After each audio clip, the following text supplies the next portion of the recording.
December 13th, 1942. Fort Chaffee, Arkansas.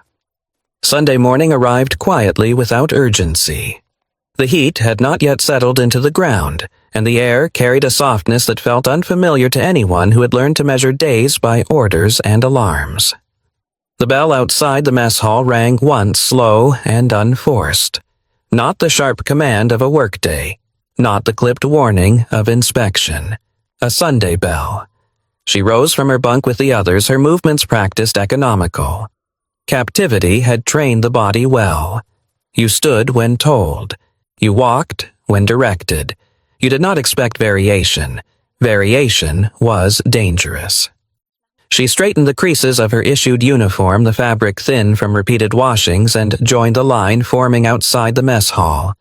Gravel crunched beneath boots. No one spoke. Habit had taught them that silence was safer than curiosity. Then the smell reached her. It came before the doorway, before the long tables were visible, before she had time to prepare herself. Warm, sweet, unmistakably rich. Pancakes. Butter melting somewhere nearby. Coffee. Real coffee, not the bitter substitute she had known in Germany for the last year of the war. And something else heavier clinging to the air. Syrup. She stopped walking without meaning to. The woman behind her nearly collided with her back. This had to be a mistake. Inside the mess hall looked wrong. That was the only word her mind offered. Wrong in ways that did not fit with captivity. The tables were arranged neatly, but not with the bare severity she expected. Paper napkins lay folded at each place. Small glass bottles. Actual glass stood in the center of the tables, catching the morning light. Syrup bottles filled to the neck. She scanned the room quickly, searching for guards for signs of a test. But the American soldiers were already seated, moving through the same line, carrying identical trays. They ate the same food. No separation, no distinction. Pancakes lay stacked on plates, pale gold and steaming. Butter sat in the soft squares, already beginning to melt. Coffee was poured freely, the dark surface trembling slightly with each step. Nothing was locked behind a counter. Nothing was measured with suspicion. She took her tray and moved forward because that was what the line demanded. Her hands felt detached as though they belonged to someone else. She expected the portion to be smaller when it reached her. Expected a correction. But the server, an American with rolled sleeves and flour on his hands, placed the same number of pancakes on her plate without hesitation. He did not look at her. That unsettled her more than cruelty would have. She found a seat and lowered herself slowly onto the bench. Around her, other German women did the same, their faces drawn tight with disbelief. No one reached for the food immediately. They sat as though waiting for permission that never came. The syrup bottle stood within reach. Glass. Heavy. Real. She had not held something like that since before the war, before ration cards and bombed storefronts had turned ordinary objects into luxuries. She stared at it, half expecting it to be taken away. Nothing happened. The room filled with quiet movement, the scrape of cutlery, the soft murmur of Americans speaking easily among themselves. There was laughter at one table. Unchecked laughter. It landed in her chest like a foreign sound. She remembered the last breakfast she had eaten at home in Germany before everything collapsed. A slice of bread, thin enough that light passed through it when held up. No butter, no sugar. Coffee stretched with substitutes until it tasted of burnt roots. Her mother had smiled anyway, pretending it was enough. This was not enough. This was excess. Her fingers tightened around the edge of the tray. She did not lift the fork. Hunger pressed against her ribs, sharp and insistent, but she did not trust it. Hunger had taught her caution. Hunger had taught her that gifts came with costs. She leaned slightly toward the woman beside her and whispered in German, her voice barely audible. "This is for them, not for us." The other woman did not answer. Her eyes were fixed on the pancakes, unblinking as though they might disappear if she looked away. A shadow passed briefly over the table. She looked up, her pulse jumping. An American soldier stood nearby holding a coffee cup. He glanced at the syrup bottle, then at her untouched plate. "You want more syrup?" he asked casually. The words did not register at first. They slid past her ears without meaning. When comprehension arrived, it brought panic with it. The question itself felt dangerous. She shook her head quickly, perhaps too quickly. No, she said the word automatic. Safe. Declining was safe. The soldier shrugged, already turning away. He did not insist. He did not note her response. He simply returned to his seat. Her breath left her slowly. Around her, plates remained untouched. No commands followed. No correction. No punishment.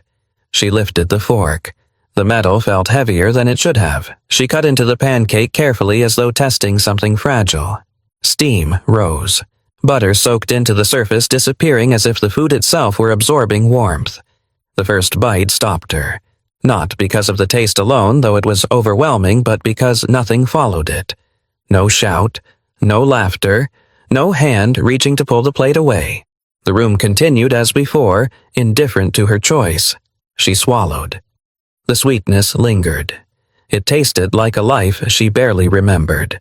Her throat tightened unexpectedly. She lowered her gaze to the plate, focusing on the simple act of eating. Around her, forks began to move.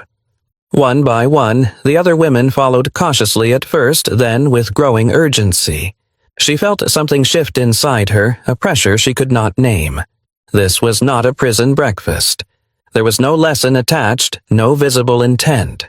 This was how Americans ate on Sundays, how families ate, how ordinary life tasted in a country that had not been hollowed out by scarcity. She looked at the syrup bottle again at the way the light bent through the glass. An object that served no purpose beyond sweetness, beyond choice. The thought arrived uninvited and terrifying in its simplicity. What kind of country feeds its enemies like this? She did not yet know the answer. But she understood in that moment that the war had not only ended with surrender papers and ceasefires. It had ended quietly here at a wooden table in a mess hall in Arkansas over pancakes that were never meant for prisoners. She did not eat right away. The fork rested between her fingers, angled above the plate, unmoving.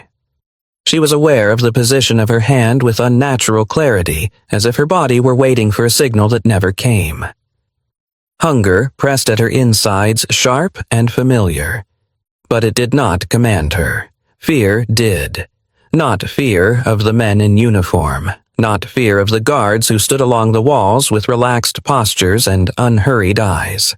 This fear came from somewhere deeper, older, built carefully over years. It came from what she had been taught to expect. For more than 5 years, she had learned the same lesson in different forms. In classrooms, in radio broadcasts, in posters pasted to brick walls that no longer existed. The enemy was not merely dangerous. The enemy was deceptive. Cruelty, she had been told, was not always loud. Sometimes it arrived smiling. She had been warned about food most of all. Food was leverage. Food was control. Food was never free. She remembered the way the warnings had been delivered calmly, almost academically. Captivity would not look like violence at first. It would look like mercy. They would feed you to weaken you. They would give you comfort to make you forget who you were. They would offer small kindnesses so that resistance would feel ungrateful. She had believed this because belief was safer than doubt. Her eyes drifted to the pancakes again. The butter had melted completely now, forming a thin sheen across the surface. Syrup clung to the edges, pooling slightly at the bottom of the plate. She imagined poison, though the idea made little sense. Poison was efficient. This was wasteful. That was what frightened her. Why would an enemy waste food on her? She had learned what hunger looked like long before captivity. Hunger had arrived in Germany not all at once, but in stages like a tightening circle. First, the ration cards shrank. Then, the substitutions began. Butter replaced by something gray and tasteless. Coffee replaced by something bitter and burnt. Meat became rare, then symbolic, then memory. By 1944, hunger had become a presence in every household she knew. Cities no longer slept. They waited. Bombed streets filled with dust and broken glass. Women stood in lines that did not move. Children learned to be quiet because crying wasted energy. Hunger taught efficiency better than any school. She had watched her mother portion bread with mathematical precision, hands steady, despite the tremor that came from knowing there would be no more tomorrow. She had seen neighbors disappear not in dramatic ways, but slowly, as if they had simply thinned out of existence. This was the world she came from. And yet, here in this mess hall, food was arranged as if it were ordinary. As if abundance were a habit rather than a miracle. As if butter belonged on the table. The contrast felt obscene. She forced herself to observe the Americans more closely, looking for signs she might have missed. Surely there had to be rules she did not yet understand. But the soldiers ate without ceremony. Some leaned back on their benches, talking with their mouths full. One tore a pancake in half with his hands and passed a piece to another without thinking. There was no reverence, no guarding of portions, no tension.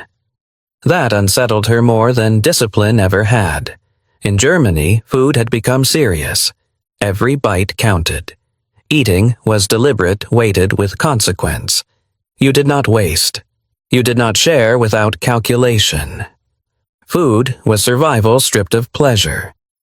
Here, it was pleasure first. She imagined the kitchens beyond the camp in towns she had never seen. American families sitting at wooden tables pouring syrup without measuring, cutting bread thick enough to satisfy rather than endure. Children complaining about crusts. Mothers wiping butter from small fingers. Sunday breakfast. The idea felt unreal, almost offensive given what she knew was happening across the ocean at the same moment. In 1945, German cities were skeletal. Roofs collapsed inward. Streets were mapped by absence. Women scavenged rubble for anything that might burn. Children learned the sound of aircraft before they learned to read. She had left that world only months earlier. She could still smell it in her memory, the smoke, the damp, the constant undertone of decay. Hunger, there was not a temporary condition. It was the future. And yet, America still had butter, still had white bread, still had Sunday mornings. She pushed the fork slightly enough to disturb the syrup. The movement felt dangerous, like a signal. She half expected someone to correct her to tell her she had misunderstood the situation, but nothing happened. The absence of consequence stretched unsettling in its own way. She remembered other warnings whispered late at night when listening ears were assumed to be everywhere. They will fatten you, someone had said once, her voice low and certain. They will make you dependent. And then, when you are no longer useful, they will remind you who they are. That logic had made sense. Power was supposed to behave like that. Power, she had been taught, must always assert itself. But here, power seemed uninterested in display. She felt a sudden urge to push the plate away entirely, to reject the offering before it could cost her something she could not afford to give. Gratitude was dangerous. Gratitude created obligation. Obligation weakened resolve. Her hand tightened around the fork again. Her knuckles whitened. Why would an enemy waste food on me? The question repeated itself, not demanding an answer, only refusing to leave. She looked again at the Americans eating beside her. These were not men celebrating victory. There was no triumph in their movements, no sense of conquest. The war had ended weeks ago, and they behaved as though this were simply the continuation of something older and more ordinary than conflict. That realization disturbed her more than cruelty would have.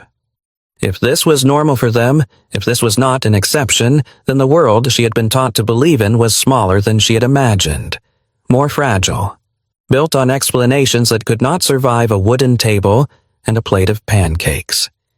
She had been told America was decadent, its people softened by excess, that abundance made them weak, that discipline was born from scarcity. But looking around the mess hall, she saw men who were relaxed, yes, but not careless. Order existed without being enforced. Respect without fear. The room held itself together without shouting. She did not yet admire this. Admiration would have felt like betrayal, but she could not dismiss it either. Her stomach growled softly, betraying her hesitation. She cut another piece of pancake, smaller this time, and lifted it to her mouth. The taste was the same sweet, warm, unmistakably generous. Still, she waited for the cost. None came. Somewhere deep within her something shifted, not a belief, not yet, but a question, a dangerous one. If America could afford to feed its prisoners like this, then its strength did not come from cruelty or deception. It came from something she did not yet have a word for. She ate slowly, cautiously, as though pacing herself through unfamiliar territory. Around her, the room filled with the soft sounds of eating, of life continuing without tension. Fear remained. It did not vanish, but it began to change shape. It was no longer fear of punishment. It was fear of understanding. She waited for the moment when someone would tell her to hurry. It never came. The mess hall settled into a rhythm that felt almost indecent in its calm. Plates scraped softly against wood. Coffee cups were refilled without ceremony. No guard paced behind the benches. No voice counted minutes. Time for once did not belong to authority. She ate slowly, expecting interruption. Each bite felt provisional, as if it might be the last one she was allowed. But the Americans did not watch her. That, more than anything else, confused her. The cook moved behind the counter with steady, unremarkable motions. He was older than most of the soldiers, his sleeves rolled high forearms marked with old burns and flour dust. He flipped pancakes, wiped the griddle, poured batter again. When trays passed in front of him, he did not linger on faces. Prisoner or not, the plate received what it received. No more, no less. He did not instruct. He did not hurry. He did not monitor what anyone chose to do with the food. That absence of attention unsettled her more deeply than scrutiny would have. In Germany, nothing involving food escaped notice. Someone always counted. Someone always watched. Here, no one did. A bottle of syrup ran low at her table. She noticed it because she was watching everything now, cataloging details as a way to stay anchored. One of the American soldiers reached for another bottle from a nearby stack and set it down without comment. The glass made a soft sound against the table. No one thanked him. No one acknowledged the exchange. The act was so ordinary that it almost went unnoticed, and yet it lodged itself in her thoughts. Ordinary generosity was something she had not known how to prepare for. She had been trained to recognize power when it announced itself through uniforms, through commands, through fear. This was something else entirely. This was power that did not need to assert itself because it assumed continuity, as if there would always be more. She thought of the America she had been taught to imagine, a nation of waste, of excess, on the verge of collapse, feeding itself until it grew soft. She had believed that such abundance must rot from the inside. But the men around her did not look rotten. They looked capable, grounded, at ease with their surroundings. She remembered the warnings again, but they sounded thinner now, stripped of their authority. If kindness was meant to disarm her, it was doing a poor job of it. No one demanded gratitude. No one asked for compliance in return. She ate because she was hungry, and because no one stopped her. At one point she became aware that her plate was nearly empty. The realization startled her. She had eaten without noticing, bite following bite, until the body remembered something it had forgotten how to do: accept nourishment without calculation. A soldier passed near her table again, balancing a cup of coffee in one hand. He glanced at her plate and spoke without pausing. "You want more syrup." The words were so casual that she almost missed them. There was no expectation in his tone, no pause waiting for the correct answer. He had already begun to move on. She shook her head, unsure whether refusal was still the safest response. But this time her answer did not come from fear. It came from choice. He nodded once and continued walking. No one reacted. No note was taken. The world did not tilt. Something loosened inside her chest. She had been taught that every interaction with an enemy was transactional, that nothing was offered without purpose. But here, the purpose seemed absent. Or, rather, the purpose was so embedded in daily life that it did not need explanation. She began to observe the Americans not as guards or soldiers, but as participants in a shared routine. They lined up when the bell rang. They waited their turn. They cleaned their trays and stacked them neatly. No one was exempt from the mundane order of things. This was not indulgence, it was discipline of a different kind. Her thoughts drifted unbidden to what she had seen of America during transport months earlier.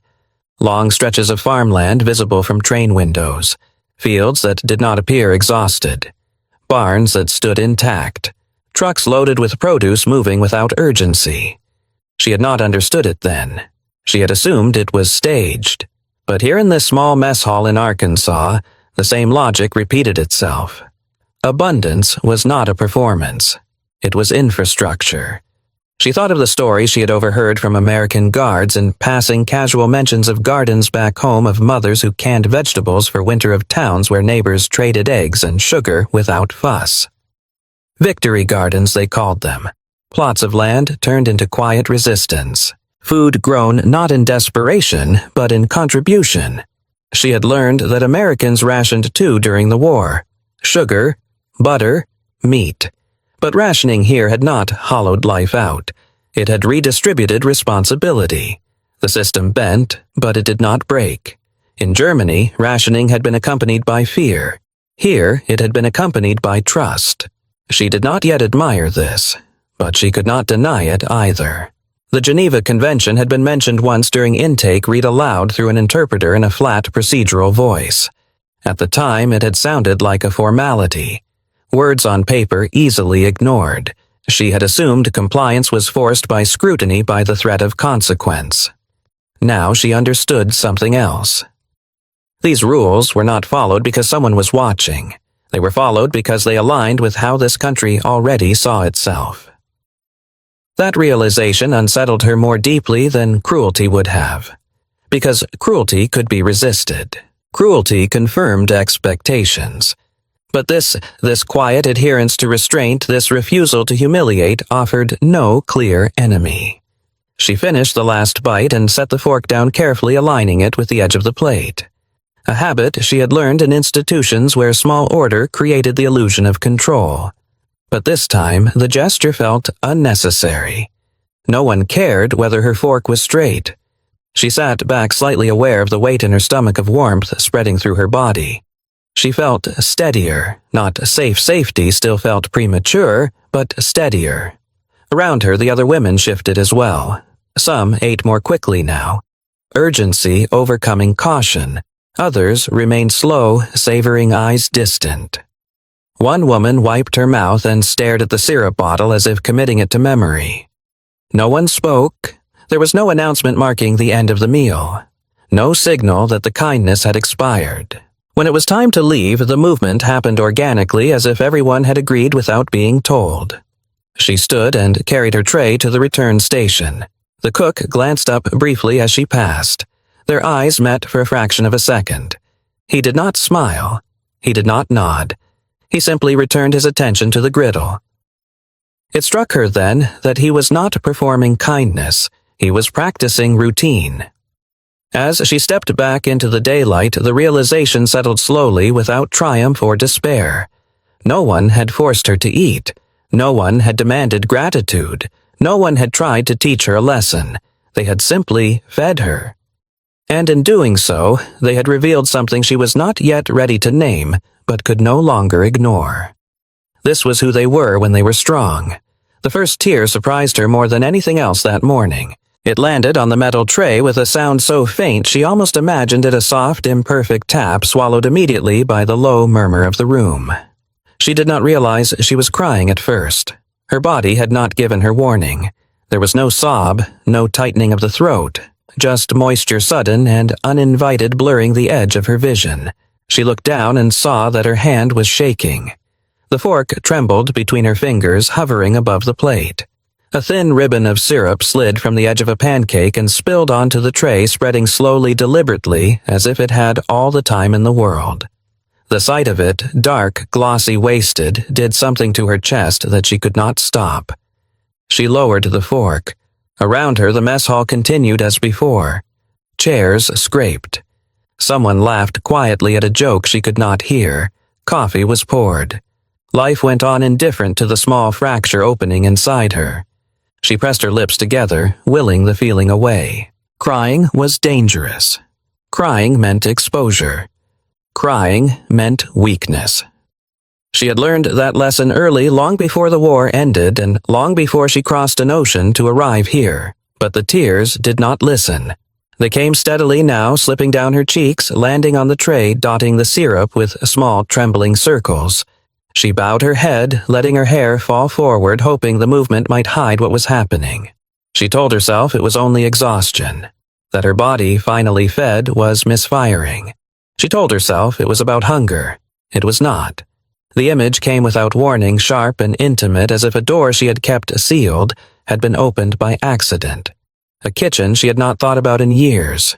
Narrow, clean, familiar, morning light slanting through a window that no longer existed.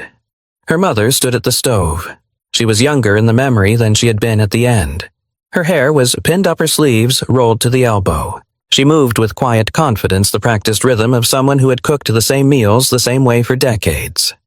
A pan warmed on the burner. The smell was not syrup, there had not been syrup, but something simpler. Bread. Butter when there was any. Coffee thin, but real. Sunday morning. Before the sirens, before the ration cards, before the night spent counting bombs instead of hours. Her mother had hummed then, almost without noticing. A small sound, half melody, half habit. She had done it every Sunday as if the day itself required acknowledgement. The table would be set carefully, even when there was little to put on it. Plates aligned.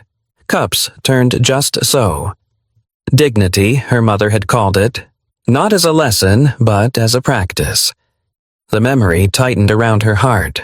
She had not thought of her mother in this way for a long time. The later images, thin hands, hollow eyes, careful arithmetic with bread, had overwritten the earlier ones. Hunger had erased softness. War had flattened memory into survival. But here in this mess hall, thousands of miles from home, that earlier world returned in fragments. Not because the food was the same, it was not, but because the moment was. No one rushed her. No one watched her plate. No one reached across the table to take what was left. She realized with a clarity that left her breathless that she was allowed to finish at her own pace. That no one would tell her she had eaten enough. That no one would ask her to justify the space she occupied or the food she consumed. The tears came faster then. She was not crying because she was full. She was crying because she was not being measured. In Germany, hunger had always come with judgment. Every bite carried an invisible ledger. Who deserved more? Who could endure less? Who was strong enough to go without? Food had become moral currency distributed with resentment and suspicion. Here, there was none of that. She wiped her cheek quickly with the back of her hand, then froze, suddenly afraid that the gesture itself might draw attention. But no one looked. No one reacted. The absence of scrutiny was complete. She dared to glance up. At the next table, an American soldier leaned back on the bench, balancing his chair on two legs as he talked. He laughed wide and unguarded, then reached for another pancake without thinking. Across from him, another soldier tore his bread in half and passed it along the movement casual, almost careless. No ceremony, no hierarchy, no expectation of thanks. She had been taught that mercy demanded recognition, that kindness was a transaction, that to receive without repayment was humiliation. But here, nothing was demanded. She felt something inside her give way, not dramatically, not all at once, but with the quiet finality of a structure that had been holding too much for too long. The pressure she had carried since capture, since before capture, since the first night she learned to sleep through bombing, loosened. Her shoulders sagged slightly. She let herself cry. Not loudly, not openly, just enough to release what had been trapped. The tears slid down and disappeared into the metal tray, mingling with syrup and crumbs indistinguishable from anything else. She realized then what had undone her. It was not the pancakes. It was the fact that no one took them away. It was the fact that no one reminded her she was an enemy. It was the fact that no one stood over her counting. This kindness did not announce itself. It did not ask to be noticed. It did not require gratitude or obedience or ideological surrender. It simply existed solid and unremarkable, like the wooden tables bolted to the floor. She thought of all the speeches she had heard during the war, the declarations, the promises, the threats, the moral certainty shouted into radios and printed on posters. None of them had accomplished what this moment did. A plate of food. A room without fear, a choice left entirely to her. She inhaled slowly, steadying herself. The shaking in her hand eased. She lifted the fork again and finished what remained on the plate, not out of hunger now, but out of something else, something close to respect. When she stood to return her tray, her eyes were dry. Her face had settled into something composed, almost calm. Anyone watching would have seen nothing unusual. But inside her, something fundamental had shifted. She had expected brutality. She had prepared herself for humiliation. She had learned how to endure. She had not prepared for decency, and that, more than anything else, had broken her. The men and women who ran this place would never call themselves moral. They would never give speeches about virtue or superiority.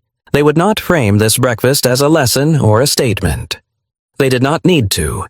They lived their values quietly in routines and restraint in the refusal to exploit power simply because they had it. As she stepped away from the table, she understood something the war had never taught her. This was what strength looked like when it did not need to prove itself. The thought followed her out of the mess hall and refused to let go. It was not loud. It did not arrive as accusation or revelation. It settled quietly like a weight she had not known she was carrying until it shifted. This breakfast existed at the same moment as everything else. That was the part her mind could not reconcile.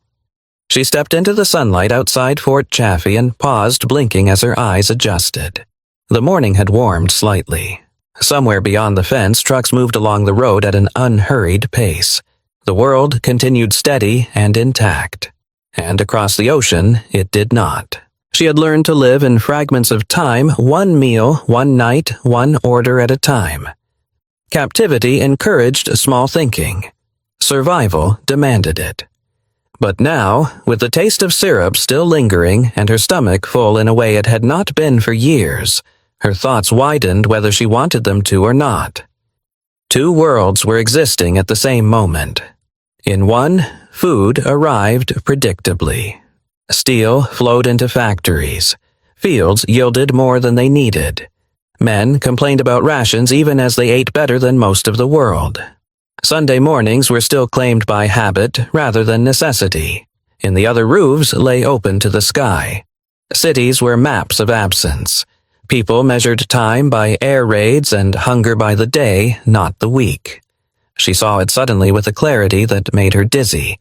This was not kindness in isolation. This was capacity. She had heard fragments of numbers before, rumors traded quietly among prisoners half believed because they sounded impossible. America produced planes faster than Germany could replace losses. Ships crossed oceans as if distance itself had been solved. Trains ran on schedules untouched by bomb craters. At the time, she had dismissed these stories as exaggeration. Propaganda inverted. But the pancakes had not been propaganda. They were evidence. She slowed her steps, letting the others pass her as she walked along the fence line. Her mind drifted back to Germany, to faces she had not seen since before capture. Her sister thinner every month, according to the last letter. Her aunt in a city whose name was now spoken only in the past tense. Neighbors who no longer queued for bread because there was no bread to queue for. She imagined them this morning standing in kitchens stripped of anything unnecessary. She imagined hands scraping the bottom of pots, saving crumbs for children who no longer asked for more because they had learned better. She felt a tightness in her chest that had nothing to do with grief alone. She had eaten pancakes. She felt ashamed of that.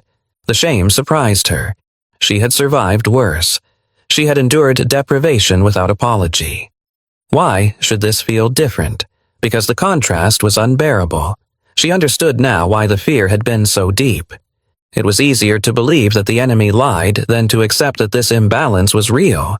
That one nation could still feed its prisoners while another could no longer feed its own children. She stopped and rested her hand briefly against the fence. The wire was warm from the sun, solid, real.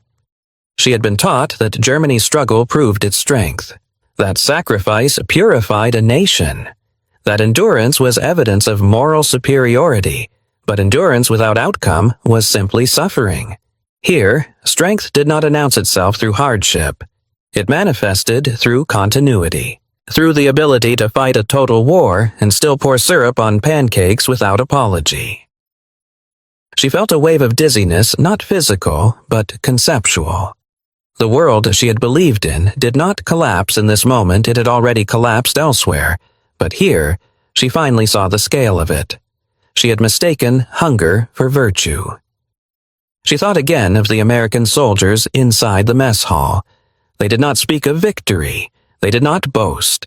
They did not frame their abundance as triumph. It was simply the environment they inhabited. That realization disturbed her more deeply than any display of power, because it meant the war had never been equal, not in resources, not in resilience, not in what each society could absorb and continue. She thought of the factories she had glimpsed from train windows during transport months earlier. Endless buildings, smoke rising in steady columns, machines that did not sleep. At the time, she had felt awe tempered by disbelief. Now she understood. Those factories were the pancakes. Those fields were the syrup. Those rail lines were the reason no one had taken her plate away. She closed her eyes briefly, overwhelmed by the scale of it.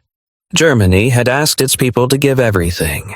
America had asked its people to organize everything. The difference mattered more than she had ever been allowed to consider. She felt something shift again, subtler than the breakdown in the mess hall, but no less profound. This was not humiliation. It was awakening. She began to see her captivity differently, not as a punishment, not as a trap, but as a window she had never expected to be opened. She was standing inside a system that did not need desperation to function. A society that could afford restraint because it was not afraid of scarcity. The thought followed her through the rest of the morning, through the routines that resumed as they always did. Work assignments, roll calls. The structure of the day returned familiar and grounding. But she carried the comparison with her. She wondered what would happen when she returned home, if there would even be a home to return to. She wondered how she would explain this breakfast without sounding disloyal, without sounding ungrateful to those who had endured worse. She wondered if anyone would believe her, and beyond that, though she did not yet have the words for it, she wondered what this meant for the future. If a nation could be this strong and still choose restraint, what had been lost since then? What would it take to live that way again? She did not know that others decades later would ask similar questions. That people watching this story from another time would measure their own country against the image she was carrying now. That they would feel pride and unease in equal measure. All she knew was this. At the same moment her family might have been dividing a single piece of bread into careful portions, she had been offered more syrup, and no one had asked her to earn it. That knowledge stayed with her heavy and irreversible as she moved forward into a world that no longer fit the shape she had been taught to expect. The realization did not arrive all at once. It came later quietly when no one was watching and nothing remarkable was happening. She was standing in line again, another meal, another ordinary moment in a place that had begun to feel dangerously normal. The shock of the breakfast had faded into memory, but its weight had not lifted. It followed her through the day, through the rhythm of camp life, through the small human interactions that no longer felt staged. She noticed things now that she might have ignored before. How orders were given without shouting. How rules were enforced without humiliation. How restraint, not cruelty, defined authority. And slowly, with a kind of inevitability that frightened her more than force ever had, the pieces began to assemble into something she could no longer deny. America had not defeated Germany by starving its enemies. They had defeated them by refusing to become what Germany had claimed they were. She had grown up believing that power required demonstration, that strength demanded spectacle, that authority had to be proven through fear, through deprivation, through the visible suffering of those beneath it. Germany had built its identity around that idea. Discipline enforced by punishment. Unity sustained by scarcity. Here, none of that applied. No one lectured her about democracy. No one explained moral superiority. No one used this camp as a classroom or a stage. And yet, every day she was learning. Not through words, through behavior. It was in the way meals were served the same way every day, regardless of who stood in line. In the way medical care was given without interrogation. In the way guards enforced boundaries without cruelty and kindness without condescension. There was no urgency to prove anything. That was the most unsettling part. She had expected victors to demand recognition, to press their advantage, to remind the defeated of their place. Instead, she found herself inside a system that behaved as though its legitimacy was already settled. America did not need her agreement. It did not need her submission. It simply continued being itself. She thought back to the breakfast again, not as an isolated event, but as a pattern. The pancakes had not been special because they were sweet or abundant. They were special because they were unremarkable. They were served the same way they would have been served anywhere else in the country. This was how American families ate on Sundays. And they had seen no reason to change that just because the people at the table were enemies. She understood then that this was not generosity meant to impress. It was confidence. Confidence that did not need to announce itself. Confidence that could afford restraint. Germany had tried to win by hardening its people by teaching them to endure more than others. America had won by building a society that did not require endurance as its defining virtue. It required cooperation, organization, trust. She saw it in the smallest interactions. A guard returning a dropped glove without comment. A cook setting aside a portion for someone who arrived late. A supervisor explaining a task instead of threatening punishment. These moments did not look like victory, but together they were overwhelming.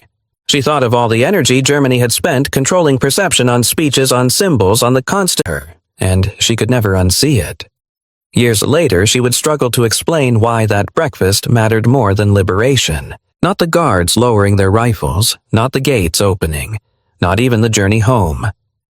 It was the pancakes. The war ended on paper before it ended inside her. Surrender documents were signed. Camps emptied. Ships crossed the Atlantic in reverse, carrying people who no longer knew where they belonged.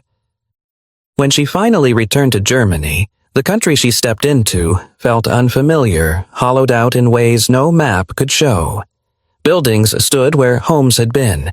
Streets existed without purpose.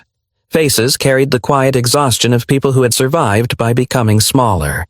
She came back thinner, quieter, older than her years. She brought little with her, no souvenirs, no photographs, no proof that America had ever been real. Only memory. And memory, she quickly learned, was dangerous. People did not want stories that complicated suffering. They wanted confirmation. They wanted to believe that endurance had been noble, that deprivation had meant something. When she spoke about the camp, she learned to choose her words carefully. She did not say abundance. She did not say kindness. She said they were treated correctly. That was the safest word. Anything more sounded like betrayal. But privately, the images returned without effort. A wooden table, paper napkins, glass bottles of syrup catching the light, a cook who did not look at her long enough to judge, a soldier who asked if she wanted more and accepted her answer without interest. This was the America she carried with her, not the one from speeches or posters, not the one from films or victory parades. The America of routine decency, of quiet confidence, of strength that did not need to humiliate. Years passed. Germany rebuilt itself slowly, unevenly. She built a life that looked ordinary from the outside. Work, family. Silence, where explanation would have been too complicated. But sometimes on Sunday mornings the memory came back with particular force. She would be standing in a kitchen hers now, not her mother's, and the smell of warm bread or coffee would catch her off guard. For a moment, time would collapse.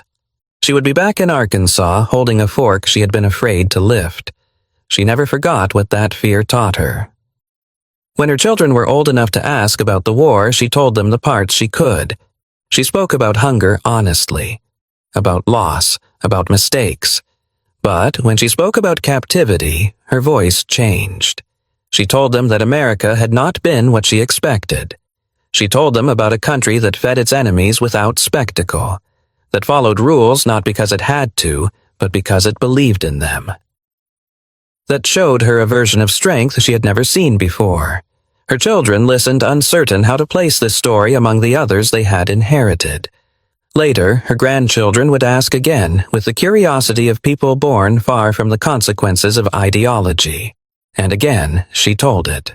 The breakfast, the syrup, the fact that no one asked her to be grateful.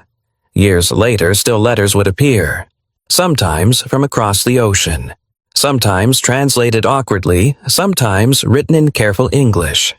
Children and grandchildren of German prisoners reaching out to American families, to towns, to institutions. Thank you for how you treated them. Thank you for letting them come home different. Thank you for showing them something better. Not all of those letters were answered. Not all were even sent. But the gratitude existed, passed quietly from one generation to the next, carried by people who understood that reinforcement of belief. And here, belief did not need reinforcement. It was embedded in routine. No one asked her to change her mind, and yet her mind was changing. She felt it when she caught herself relaxing just slightly in the presence of American authority. When she stopped bracing for the next correction. When she realized that the rules here were predictable not because they were harsh, but because they were consistent. That consistency mattered more than fear ever had. She had been taught that mercy was weakness, that a strong nation could not afford it, that mercy invited collapse. But she was standing inside the strongest nation she had ever encountered, and mercy was not collapsing it. It was stabilizing it. The war had been framed to her as a battle of wills, of ideology, of racial destiny. But the truth, revealed slowly and without ceremony, was simpler and far more devastating to her old beliefs. This was a battle of systems. One system had demanded everything from its people and left them with nothing. The other had asked its people to build, to share, to trust that tomorrow would still exist.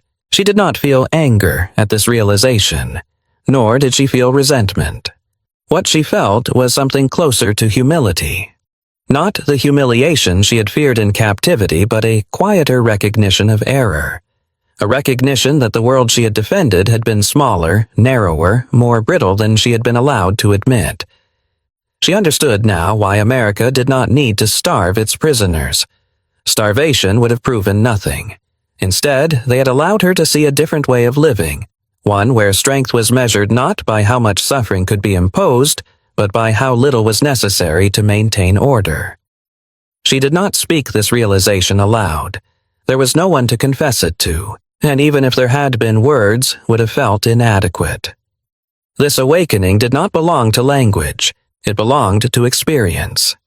To the memory of syrup on metal, to the absence of shouting, to the certainty that tomorrow's breakfast would arrive on time regardless of who she was. She understood now that America had not needed to break her. They had simply let her observe. And observation had done the rest. For the first time since the war began, she did not feel defined by opposition. She did not need to reject what she had been taught violently. It simply fell away, unable to survive contact with reality. This was how America won. Not by demanding surrender of belief, but by offering an alternative so stable, so ordinary, that belief in anything else began to feel unnecessary. She carried that understanding with her quietly, carefully, as the days continued. It was not something she would announce or defend. It was something she would remember, and in remembering it, she knew that the war, at least for her, had truly ended not with defeat but with comprehension. A different way to live had been shown to her. She had altered history in ways bombs never could. She did not live to see the world grow complicated again, to watch nations fracture under their own arguments, to see abundance taken for granted or kindness politicized. But those who inherited her story could not avoid the comparison. They asked themselves questions she had never spoken aloud. What kind of country feeds its enemies like that, and harder still, if we were tested again? Would we still be this America? The question lingered unanswered, heavy with nostalgia and responsibility, because the memory she carried was not of perfection. It was of choice. A choice to restrain power, a choice to live values instead of declaring them, a choice that had required confidence, not fear. She had been changed by that choice, and though time moved on and the world reshaped itself again and again, the lesson endured quietly, waiting to be remembered by those willing to look backward with honesty. The breakfast did not end the war, but it ended something inside her, and in doing so it left behind a legacy far stronger than propaganda, far more lasting than victory speeches, a reminder of who America was when it was at its strongest, and a question that still deserves an answer.